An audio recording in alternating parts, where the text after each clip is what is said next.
মই আজিৰ পৰা কেইমাহমান আগতে দিলীপ শইকীয়া, মই, ভূপেন বৰা আমি একেলগে গুৱাহাটীৰ পৰা এখন ফ্লাইটত ঘূৰি গৈছিলোঁ। দিলীপ শইকীয়া সাক্ষী আছিল। তেতিয়া মই ভূপেন বৰাক কৈছিলোঁ যে তোমাক এপ্ৰিল মে' মাহত ভাঙি দিব। আৰু আজি অলপ আগতে দিলীপ শইকীয়াই মোক ফোন কৰিছে যে দাদা আপুনি কেনেকৈ গম পাইছিল?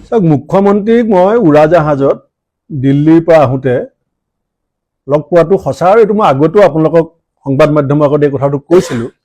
তেখেতে মোক কৈছিলে যে তোমাৰ এনেকুৱা কি শক্তি আছে যে তুমি মোক মানে বগৰাই দিম বুলি পেলাই সদায় ক্ষমতাৰ পৰা বিজেপিক আঁতৰাম বুলি কৈ থাকা। তেতিয়া মই তেখেতক কৈছিলোঁ যে আপোনাৰ বিৰুদ্ধে ৰাইজৰ যিটো ক্ষোভ আছে সেইটো আমি ভোটলৈ পৰ্যবেক্ষিত কৰিম আৰু আপোনাক ক্ষমতাৰ পৰা আঁতৰাম। তেতিয়া তেখেতে মোক কৈছিলে যে তুমি এপ্ৰিল মে' মাহত তোমাৰ নিজৰ চকীখনেই নাথাকিব, গতিকে তুমি মোক কেনেকৈ আঁতৰাবা। তেতিয়া মই তেখেতক ক'লোঁ যে আপুনি কংগ্ৰেছৰ ভিতৰৰ খবৰ নাপায়, আপুনি যিটো মোক বাৰ্তা দিছে এইটো আপোনাৰ চ'ৰ্চটো উইক চ'ৰ্চ। তেতিয়া মুখ্যমন্ত্ৰীয়ে মোক কৈছিলে যে মোক আণ্ডাৰ এষ্টিমেট নকৰিবা। সেইখিনিয়ে কথোপকথন।